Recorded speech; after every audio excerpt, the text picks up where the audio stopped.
And so the question is, what does wisdom bring? I tell you what it brings. It brings truth.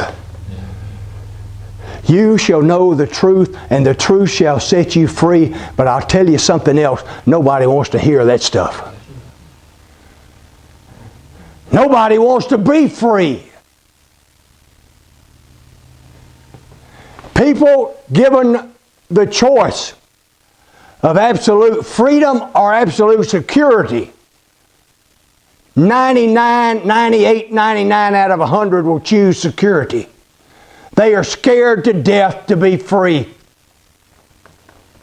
That's why you see the movements in this country that are so successful. I don't want to be free. Let the government look after me. I don't want to be free. Let someone else be responsible. You see, that's what truth, that's the other words that once you get into truth that come from wisdom, you get into these nasty words like responsibility. You are responsible for your life. You are responsible for your choices. Nobody wants to hear that. You have a duty to your family. You have a duty to your husband or your wife. You have a duty to that job. Nobody wants to hear that stuff. I want to do what I want to do, and then let somebody else pay for it. Let somebody else be responsible. Commitment? Who wants to talk about things like that? I want to talk about my rights. Give me my rights. That's what I'll talk about. I'll march in the street and carry a sign that I should have rights. But don't talk to me about responsibility, duty, and commitment.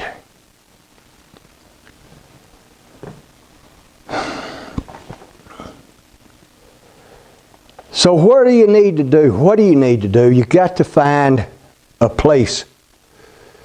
And it's increasingly hard in the world that we live in. You find a place where we can be alone, because you'll never hear the small voice unless you can find you an isolated place to where you can be quiet and tune in to God. Here's what the voice will tell you if you ever can tune into it.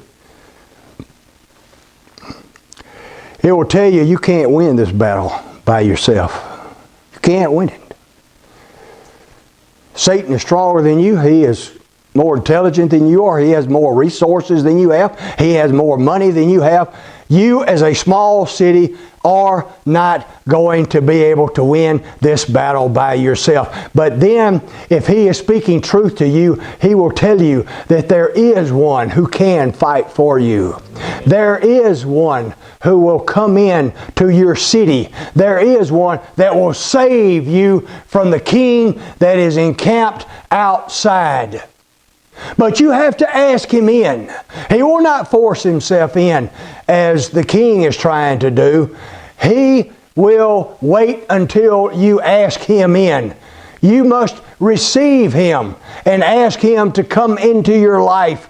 And when and if you do, it is then that you will start to see what the psalmist said when he said that unless the Lord build the house, they that labor, labor but in vain.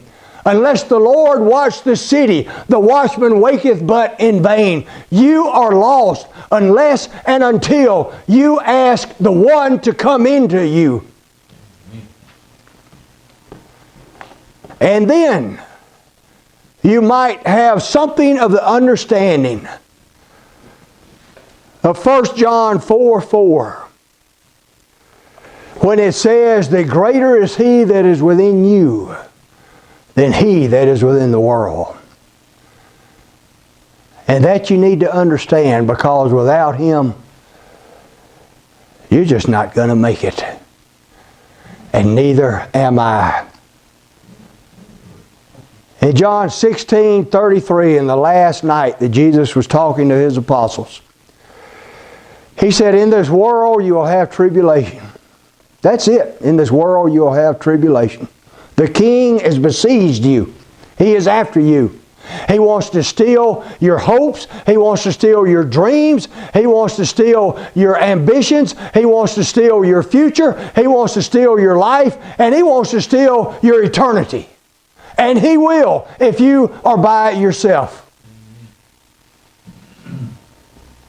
But that's not where Jesus stops. He said, in this world you will have tribulation.